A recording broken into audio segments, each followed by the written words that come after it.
John and I went to school together and we ran into each other recently, and I said, that one of the students here had called me when you guys had the possibility of getting a grant to do this, and he said, "Hey, Ashoka, what should we put in this grant application?" And so I spent like 2 days on the phone with him, and I was so excited. You got the grant application, you launched the center, and here it is. So I went to the Stanford Business School 25 years ago, and it was one of the first schools in the country that was teaching business management for social mission businesses. And I was really lucky to just be there and have exposure to that, because I've been doing that ever since. And what I want to do is I want to talk to you guys about what are the opportunities out in the marketplace now, I think, to make a difference and also to get a really cool job and to have fun and to be doing interesting thinking. And it's changed enormously over the last 25 years. And the change has accelerated incredibly in the last 5 because of the economic downturn. So basically, what's happened is all stakeholders in the environment now, anybody you go to work with is going to be thinking about social impact and have it somewhere in their model. And what's happened is that it's no longer okay to tell a good story or have a good anecdote about the social impact you're bringing about. I used to be a reporter, and I could tell a good story, and I used to be able to get away with it, and you just can't anymore. Everybody now is looking at it as an investment, and they want to know what the return on the investment is, and so you need to be able to measure something. And so that's what I do now. I'm with a consulting firm that does nothing but work with corporations, nonprofits, international aid organizations, and foundations on how do you measure whether the investments that they've made are actually doing what they want them to do. So what I want to start with is I want to take you guys through what's happened in the last 5 years. There's been increasing social need, and there's no government money in it, right? It's just been, it plummeted. There were no corporate dollars. Everybody was in a huge squeeze, and it didn't mean that anything about environmental or social change decreased. It just increased because the funding and the opportunities for dealing with the need disappeared. And the social nets, a number of them, really, many of whom I was working with, doing really mission critical stuff, they just cut the budgets to nothing. So what happened as a result of that? All of the actors that were moving towards more investment in social change accelerated their activities. And all of them who would have, if left to their own devices, it's much easier not to change, would have just kind of sat there and kept doing whatever they were doing. But they were forced into saying, oh my goodness, how can we work, the corporation, the government, the nonprofit, the citizen sector organization, how can we work together to combine resources in cash and in kind, whether it's man hours, whether it's facilities, whether it's being able to use excess capacity on trucks, whether it's that kind of thing. How can we work together to solve what is a joint problem? And they also all have this awakening about it's actually all of our problems. I mean, if the river is incredibly polluted, running right through the middle of the town, and the employees live there or the customers live there, and they then all want to move, that's a problem for the corporation. And so what happened was the resources that had been residing in silos, where you'd have the corporation doing X, and you'd have the university doing Y, and you'd have government doing so-and-so, and you'd have a nonprofit doing so-and-so, and all of them are around early childhood ed, and they're all in the same town, and none of them are coordinating. It's about 8 times the amount of money and resources that need to go in it, and it's massive waste. So it's not that we don't have enough resources at all.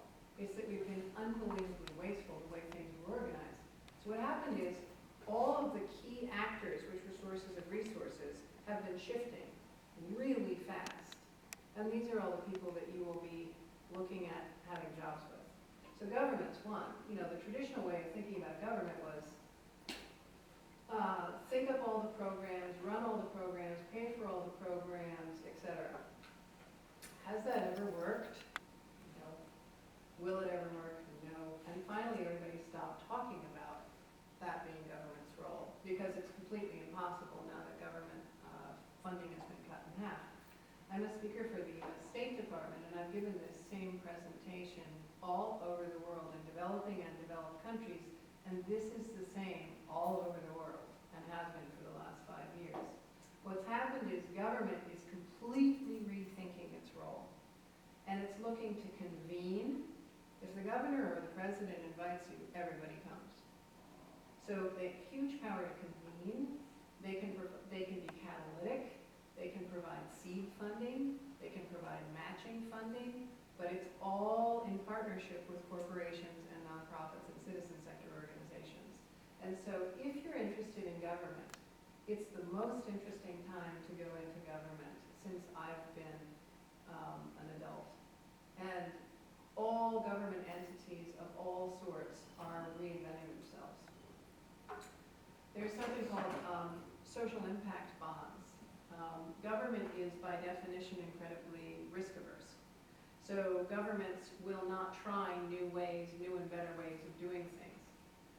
Social impact bonds are these funds that are now launching they're I think in 10 to 15 states, and they're spreading like wildfire, where high-risk capital, venture capitalists are putting money into funds. They're picking the best way to be dealing with the elderly, or the best way to be dealing with the disabled, or the best way to be dealing with X, Y, or Z, the best solutions.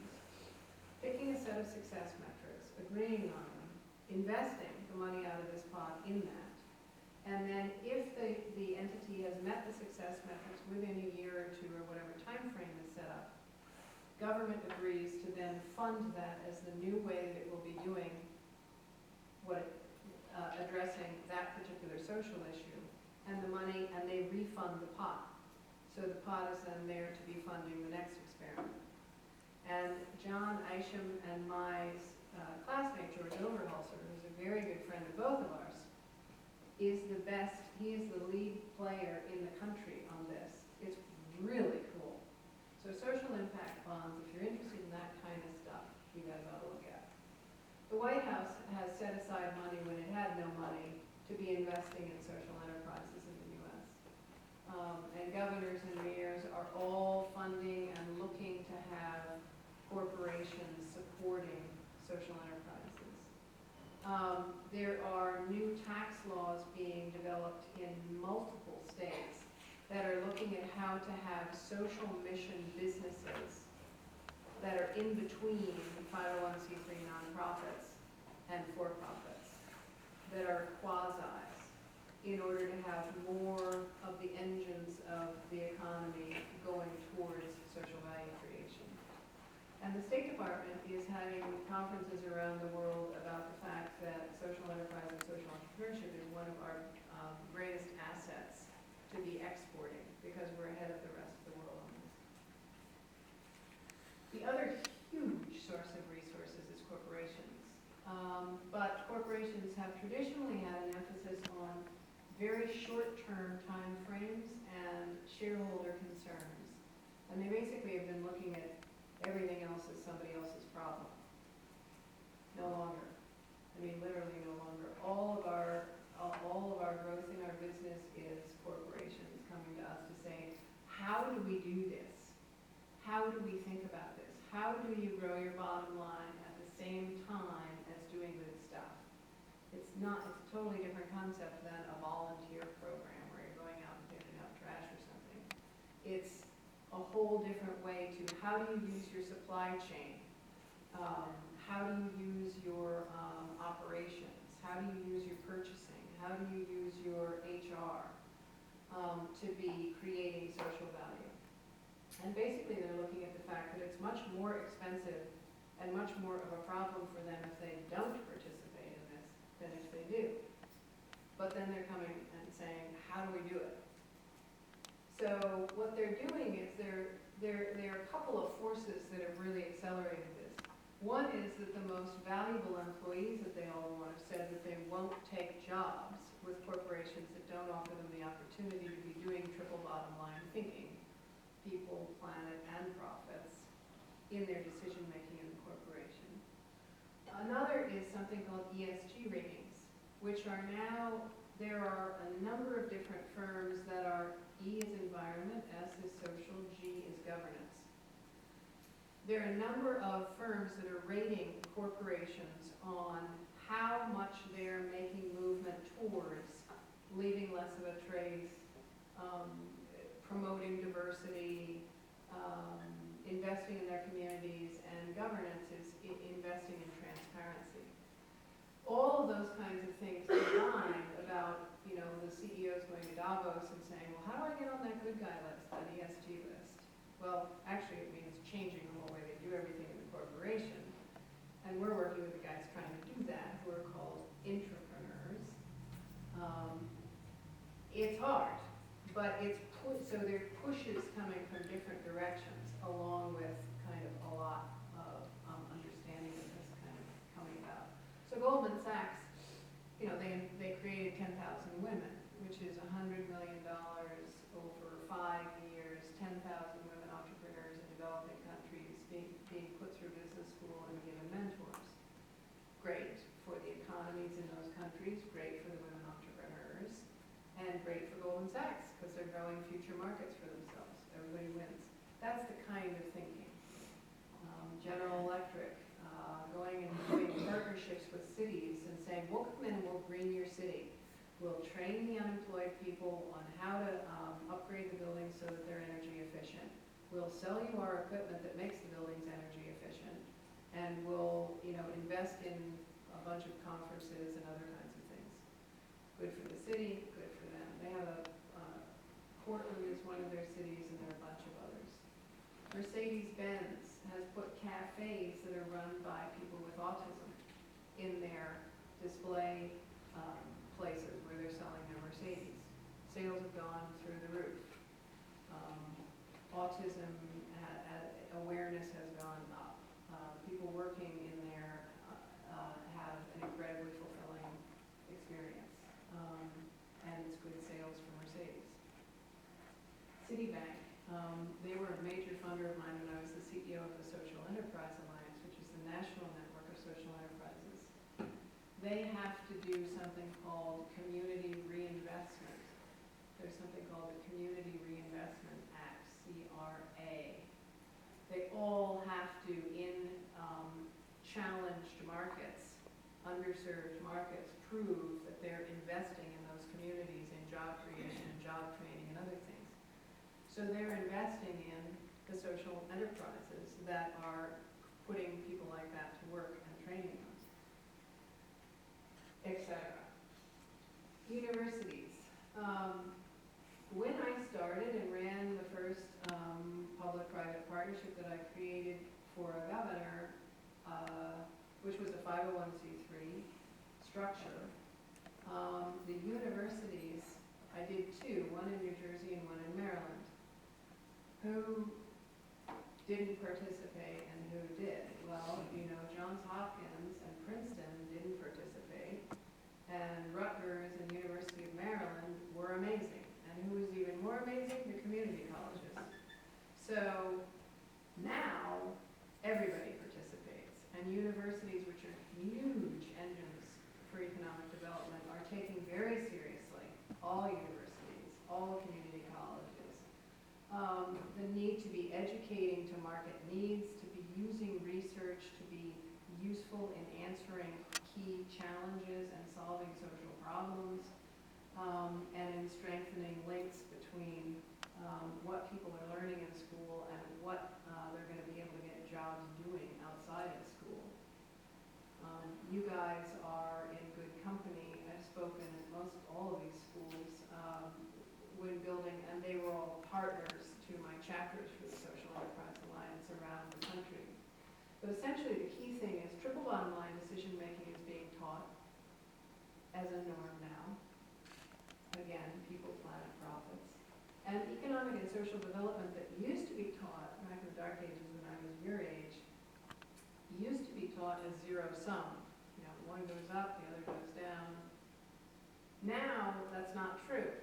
The assumption is, and what's being taught is, you can have both at the same time, and you must have both at the same time. And it's a completely different kind of thinking. Nonprofits, which there used to be a lot more of because an awful lot of them went out of business 5 years ago, that really were all about, I'm doing this and you should support me because it's good. It isn't enough. And what's happening is they've turned into social enterprises. Nonprofits are entities, by definition, nonprofits are entities that are the old version of nonprofits, that are doing good and have no sources of revenue, no percentage of their budget that are revenue that they're generating somehow by providing value in the marketplace. What's happened is all of them are moving towards at least partial, if not majority funding their budgets to be something that they are somehow generating in the marketplace through fee-for-service, through selling a value that they are providing in the marketplace. And that's the only way that they can be self-sustaining. So social enterprises are both nonprofits that are pursuing things this way, or what has happened now is the majority of the new social enterprises, the definition being a social mission business, a business created to solve a social problem. The majority of them are now launching in for-profit structures because you can take lots of different kinds of financing. In a nonprofit, you can't. You can only take certain kinds of financing, and the salaries are capped because they're tax exempt, so there's scrutiny on that. So a lot of people are saying, the heck with that, I don't want to cap salaries. I want to be able to do good stuff and earn a bunch of money and pay people a good living wage. And I want to be able to take debt and other kinds of financing. So they're launching as for-profits. This kind of stuff is really interesting if you're in law. All of the different thinking here on the structures is evolving very rapidly. And what's happening is social enterprise now is turning into a sector in the U.S. You have clusters of social enterprises that together are offering solutions around the elderly or around the homeless or around people recovering from addiction that need to be mainstreamed. They're making sure that everything that they source and everything that they encourage other people to buy comes from a social enterprise. They're creating networks and aggregating their buying and selling power. And they're scaling through replication.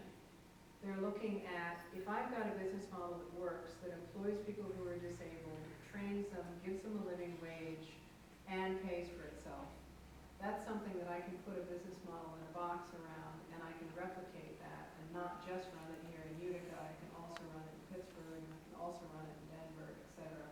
And these are organizations, if I have more time, or if you want to talk to me later, that I can talk to you about that are doing that. So what's happened, and what is happening is that essentially what used to be some of these dichotomies about you get out of school and you go and you'd either be a bleeding heart liberal or a tree hugger or this or that or the other kinds of things, or you'd be, a capitalist pig and you'd be a shark, and those distinctions are disappearing. The for-profit and non-profit distinctions are disappearing because all nonprofits are having to operate in a very business-like way and pay the bills, and all for-profits are having to figure out how to increase their contributions to the sustainability of the communities where their employees live and their clients are and their suppliers are. They're all meeting in the middle.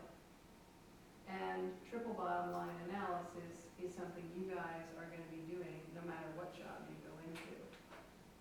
And at Ashoka, where we invested in social entrepreneurs around the world, the the one thing that was the norm amongst all of the successful social entrepreneurs was that they excelled at leadership, teamwork, and empathy. And that's something that fairly widely is being, you're starting to see that written about a lot, that people who are going to succeed in the marketplace, whatever job you take, you need to be able to understand the agendas of everybody you're working with. You need to be able to collaborate.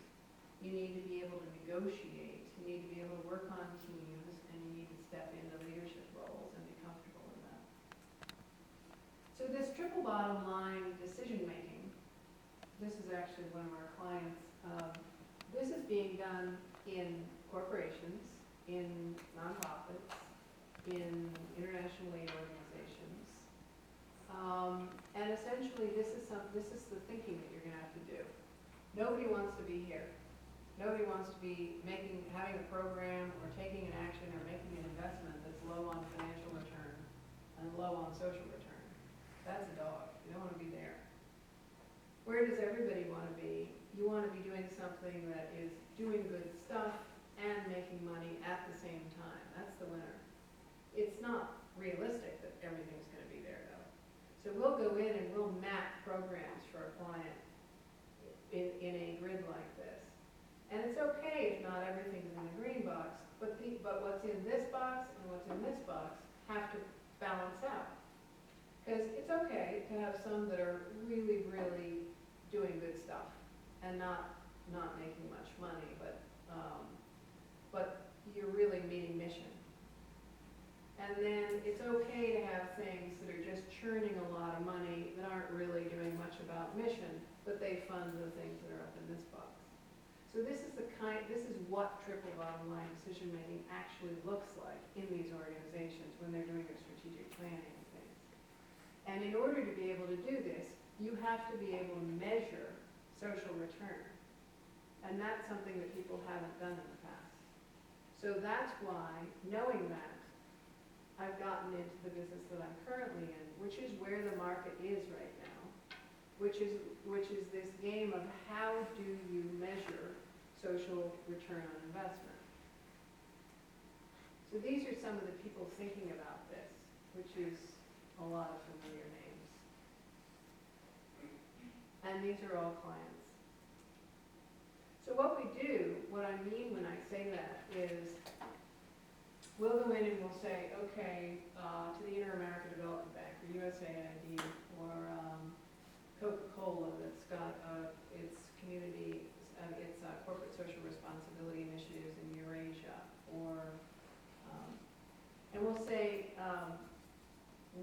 how would you define success from all of your investments and all of your activities? What is the change in status that you are seeking by this set of investments? What do you want to happen? And we work on that, and that takes a while, and it sounds simple, and it's not. And then we say, okay, if that's the case, then let's look at the impact you currently are having towards that definition of success. And you're investing in this. These ones you're really actually bringing about what we've defined as success enormously, so you may want to increase investments in those. These don't seem to be doing anything towards that. They're doing something towards something completely different, but we were measuring the wrong thing, actually. We really want to be using that as the North Star. And these are in the middle. So what does that tell us about our strategic planning? That means we want to be investing more in these, creating these, doing away with these, and then we're going to increase the success we're having. And that's the way we work. And the reasons that we do that is because, A, lots of times organizations have they have an impact that they want to bring about. They make an investment or investments, and they actually aren't achieving their mission at all because they haven't done this kind of roll-up of, does this all actually lead to what you want to have happen? They also, when they do that kind of an analysis, are able to continually optimize the combination of programs and initiatives and investments as they're going along because they know what's having the highest impact. and they can build on those and get rid of the ones that don't. And in terms of attracting resources, everyone who comes to us says, you have to help me build the business case by helping us measure what our impact is. Build the business case for continuing the investment in this or increasing the investment in this. Our entrepreneurs in the corporations that are our point people are saying that. The heads of the nonprofits are saying that. The entrepreneurs in the international aid organizations are saying that. The foundation people who want to invest in a portfolio are saying that. They're all saying that. So this is how we work. This is an actual client, and I don't know if you guys have heard of Vital Voices, which is a State Department initiative. D is the change in status they want to bring about. They want to increase women's economic empowerment in Africa. So we say, okay, if we've defined that as success, what are the outcomes that would have to happen, A and B and C, to roll up to have that impact? Outcomes, not activities, not outputs. Outcomes, which is what would you have to happen, and what would have to be achieved by what happened to have that impact. You'd improve the success of women entrepreneurs. You'd strengthen networks of women leaders. You'd improve public policy and awareness. Okay, what strategies and programs would Vital Voices have that would lead to improving public policy and awareness? We then lay those out. Same thing for the B, same thing for A. And then we say, okay, if this is what you want to happen, so it rolls up to that, what could you see, touch, feel, measure that would let you know that you were moving along that continuum? And those are the metrics that we develop. And developing the metrics is actually hard, extremely hard. Defining the outcomes is the first thing that's hard, because people will say things like, well, we want to empower all women. You know, that's too big, and there's causality that's, you know, you can't claim that you did it, there are too many other factors, it's too big a thing, it's impossible to achieve. So you have to come up with the outcomes that really you can pull off and that make sense and that you can claim credit for. Then, when you're developing your metrics, you got to figure out metrics that are believable. If you say you're going to end all such and such, it's not believable. So it has to be a metric that's believable, that's doable, and most important, and this is absolutely fundamental, every organization that you will be in or that we deal with is collecting reams of data and reporting out on, you know, we've touched these many bodies, we've had these many seminars, we've had these many whatever. You know, who cares? What does the audience see as valuable? That's the thing you should be actually collecting the data on, and only that, and playing it up to the intended impact. So, sounds simple and trivial, and it's actually incredibly important. When you don't have something you can see, touch, feel, we develop something called smart proxies, which is incredibly fun thinking. I mean, really beyond cool thinking. Because it means if you can't see, touch, feel it, what could you see, touch, feel that would tell you you were moving in the right direction? So we do things like, if it's an informal economy, so you can't, and you want to measure that the wealth per household has gone up, but there's no data, you could look at the fact that more of the living establishments in the slums had roofs, or had roofs of a certain kind. That's a proxy. If you want to see if a public education campaign is working, that is telling people to wash their hands so that they don't spread disease, you can't follow them into the bathroom. And there aren't bathrooms half the time. So you could measure the units of soap sold in local markets. That kind of thing is a proxy. The other thing that happens is they'll say, well, we want to increase graduation rates from high school. That's a particular thing that everybody's focused on right now as a key component, as a key issue. But you can't wait 4 years to see if your investments are doing what they're supposed to be doing. So what can you measure along the way? Well, when we were asked to do a decrease in childhood obesity, we developed a scaffold. First two of things that lead up to, that you can measure and that we know are steps along the way. Educate children about nutrition. Increase the number of children who cook. Increase the number of families that eat dinner together. Reduce childhood obesity.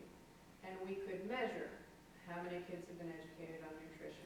How many kids, you can do surveys about how many kids are eating with their parents this year versus last year, et cetera. And you can then use that as your proxy. If it's something like increase people's happiness in Thailand, you need to set a denominator. You need to pick a subset. How would you, it's got to be increase the happiness of, women over 40 who have no children. And then you can do a survey around that. You've got it into something that you can control and you can bound and you can actually measure. If the end result's a concept like empowerment, we do things like awareness, uptake, action. And you put different things you can see, touch, or feel that go in those boxes. We'll do weighted indicators. If certain things are more important than others and you need to look at a number of them.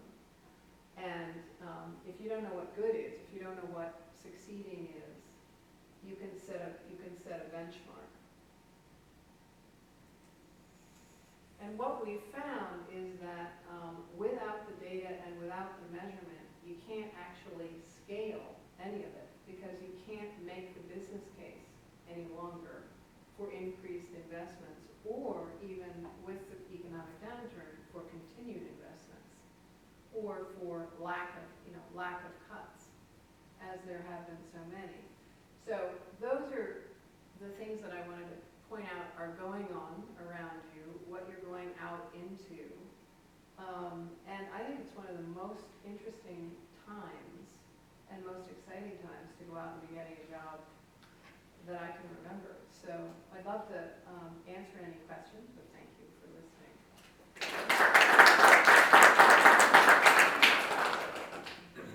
Any questions with that? Sparks? Has the Social Innovation Fund been successful? I think that they have not done the measurement of that. And they took a lot of criticism for their initial investments being insider ball kind of investments.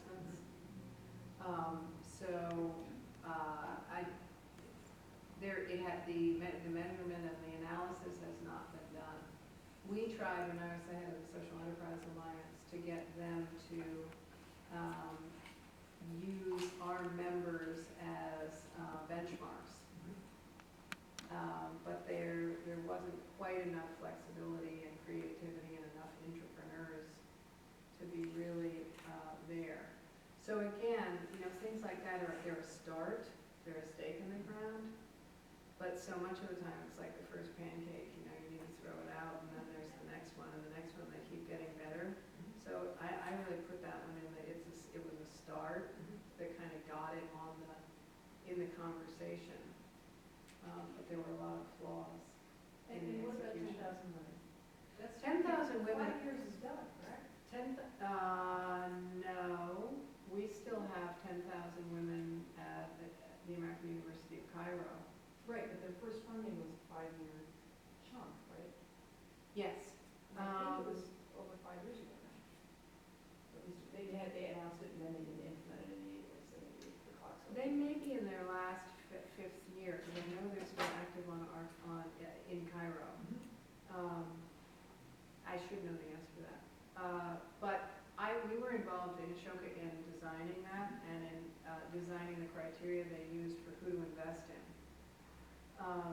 And I think again, like the Social Investment Fund,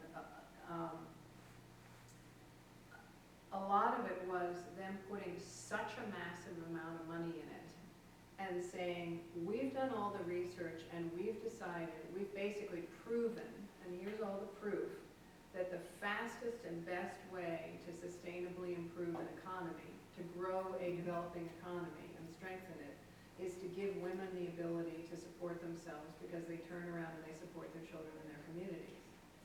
And it was unbelievable because that was the world I was in at that point. All of the foundations and the new foundations of newly wealthy people that were cashing out from tech companies and other things.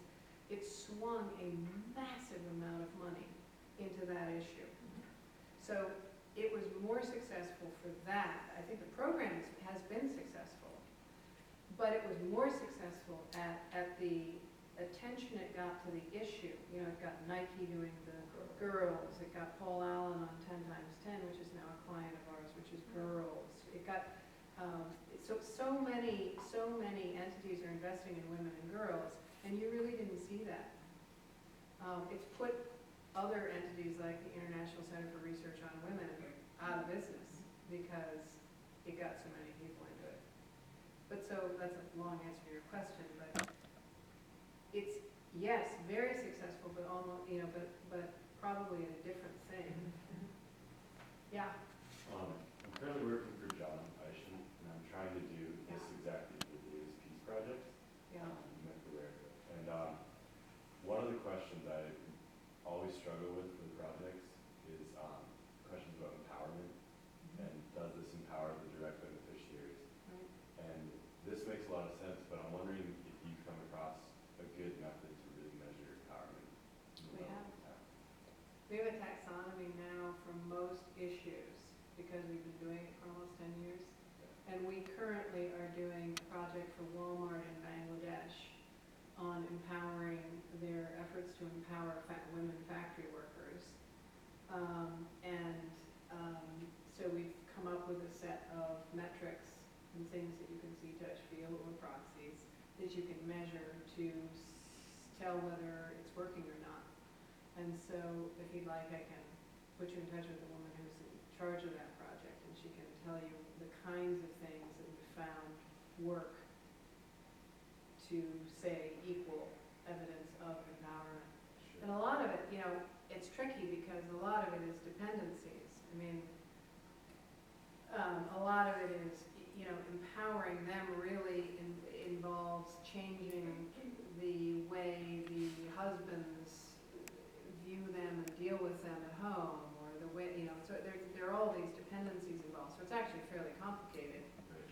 and we've spent a lot of time on it, so we can share that with you. That would be helpful. That'd be great. Yeah. I have two questions for you. Yeah. One is that I'd like to hear from you that how do you define or say the difference between social entrepreneurs and social enterprise? How they're different and what are things in common they share? And my second question is that we all agree that there are so many issues around the world that needs attention and needs to be addressed, if it's developing country or developed country. But then when you do create a project, right, and if it's in, let's say if it's economically focused, or if it's raising empowerment, women empowerment, or if it's public health, all these different that are important, like different fields. But when you create a project and you want to initiate it, how do you prioritize which problem that you realize, you know, and then you have an idea for it? How do you prioritize which one needs the most, attention? And then how do you how do you rate that in terms of the data? The first question, social entrepreneurs versus social enterprise? That was the question, right?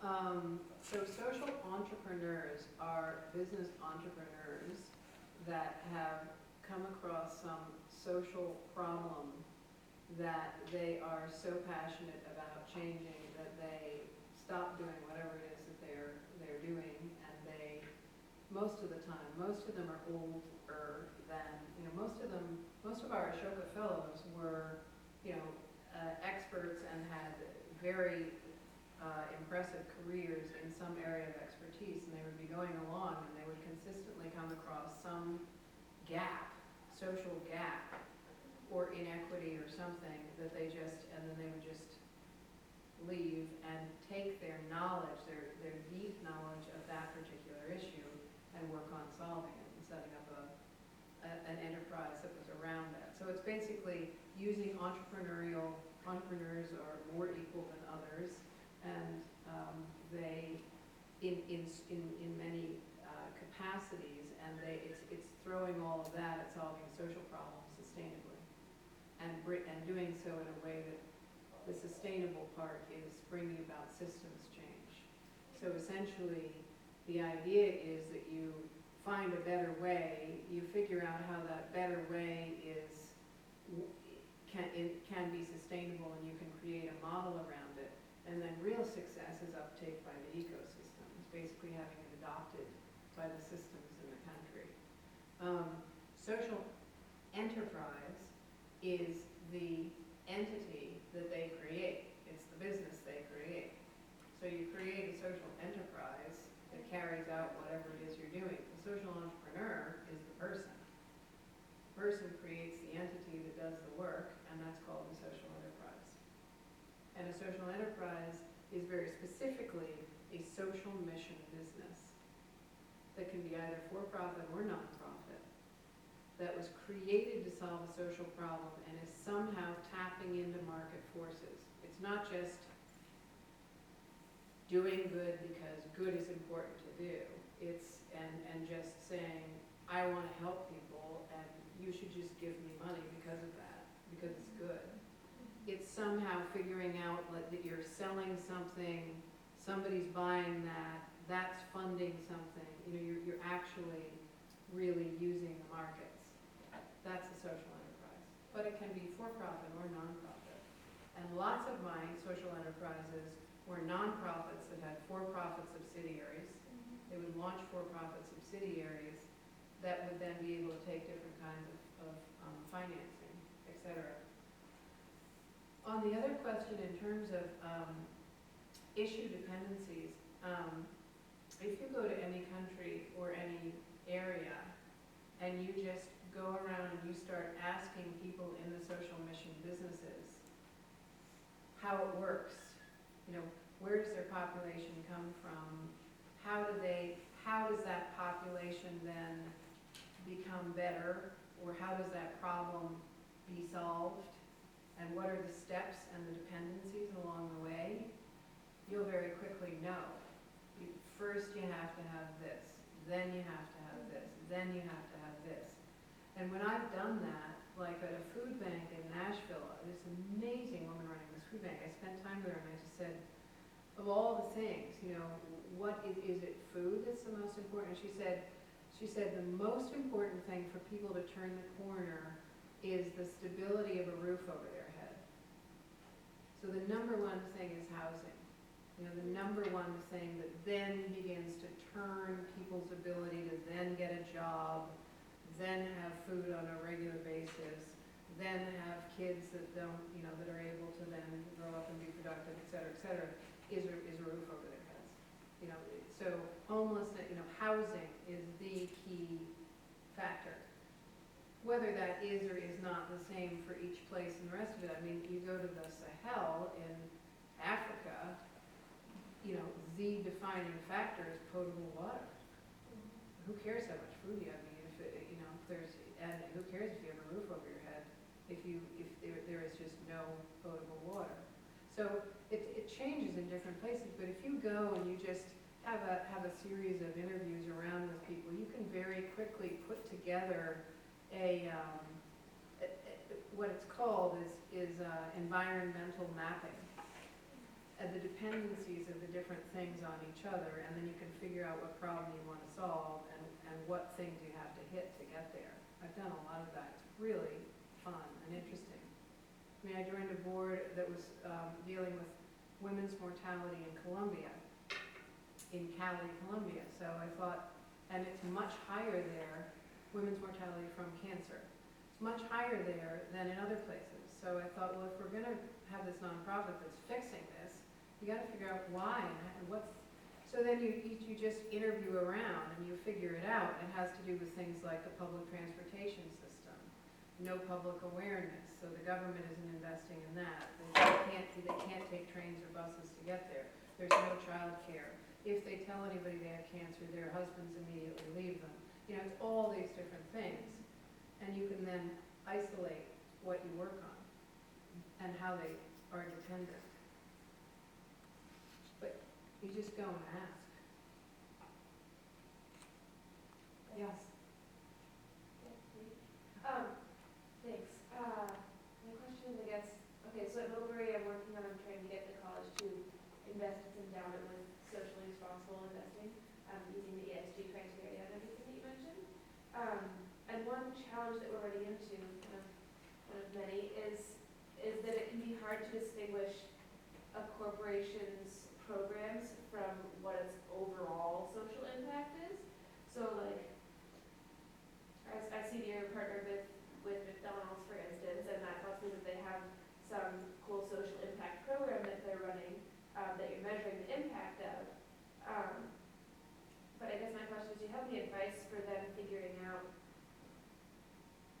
the other impacts of that corporation because of its standard business model, or how big compared to the rest of the corporation a particular program that they're initiating is? Yeah, I mean, there are, you know, it's defining the metrics. It's how much are they,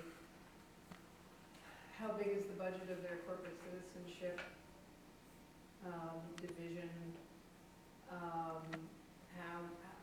How much are they investing in, you know, you can look at, well, and basically that's what the ESG ratings do.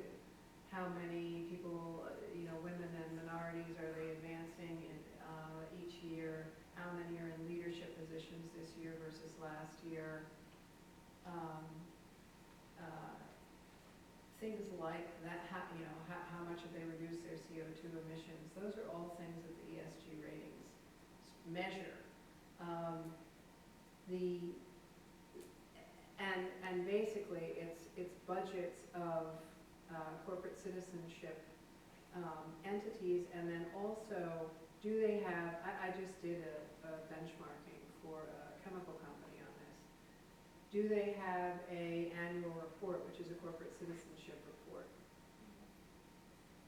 If they don't, you know, then there isn't a lot of emphasis on that. Do they have guiding principles and core values that they can point to? Do they have vendor codes of conduct? If they have a vendor code of conduct that's demanding that all of their suppliers have diversity in the workplace, source ethically, blah, blah, blah, that's huge, huge.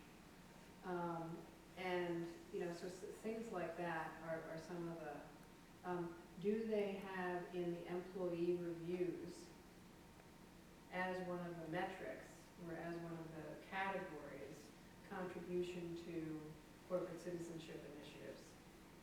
That's one of the hardest. Do they have paid volunteerism? Again, one of the hardest. And then the other one is, do they have investments in employee health? Have they invested in good food in the cafeteria? Have they invested in gyms? Have they invested in, you know, walking paths or things like that?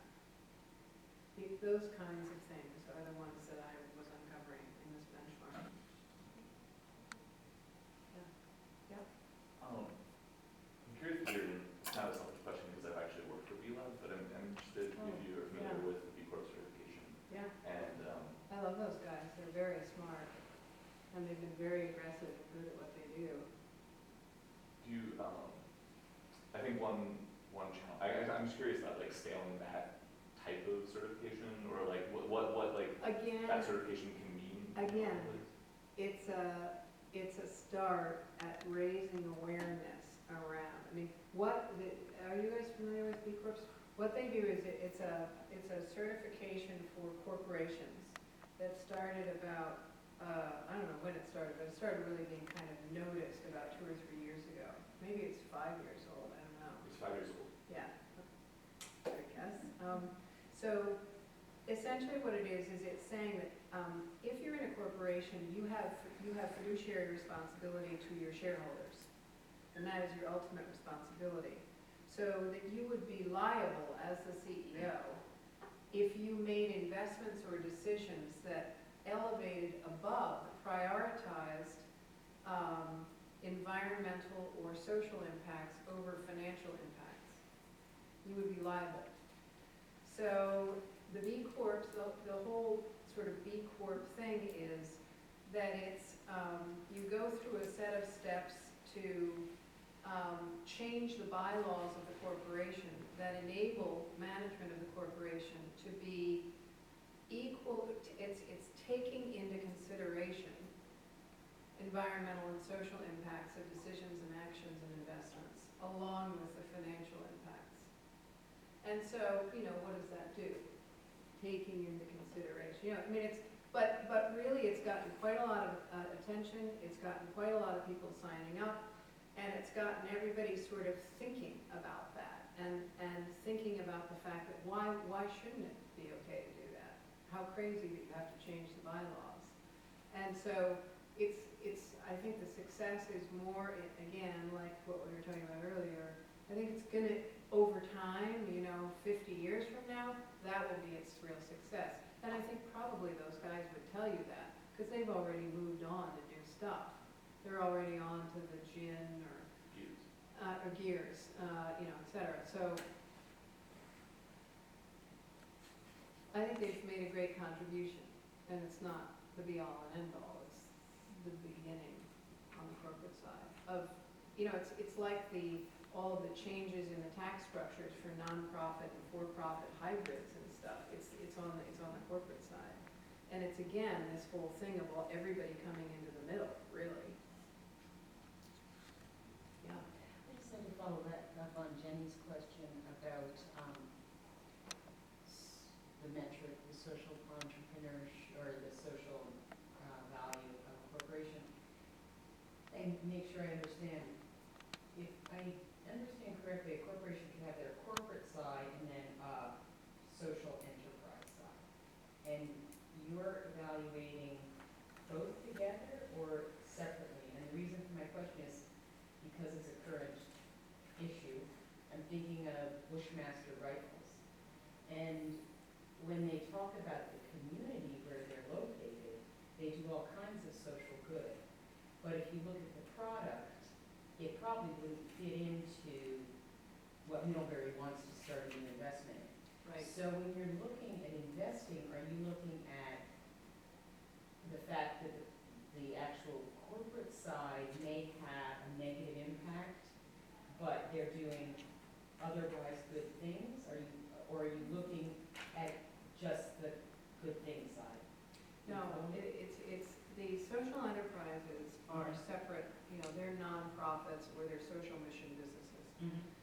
Corporate social responsibility initiatives, CSR initiatives in corporations are often undertaken by the foundations. Mm-hmm. Sometimes they're out of the foundations, sometimes they're out of the marketing departments, but usually they're out of the foundations. Mm-hmm. So that's in a 501c3 structure. Right. So the ESG ratings are looking not at the foundation part. ESG rating is looking at the part that is issuing the stocks, Okay. which is the business. So it's the business model part. And you're going to be looking at the products, you're going to be looking at the way the products are made, the way the people who work there are treated, the way the communities are impacted, and the way they are committed to transparency and operating, ethically and properly, all in one. Most of those screenings automatically remove anybody making explosives or firearms, so they wouldn't even be considered. Doesn't matter how much other stuff they do. And most are automatically removed. There's sort of this firearms, tobacco, alcohol, and then extractive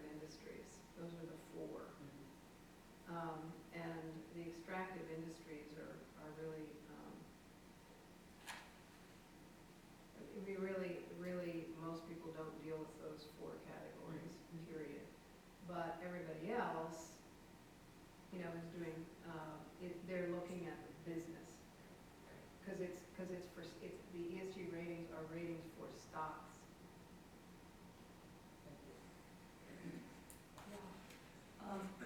I was very curious because thank you very much for this talk because it was very wonderful to hear.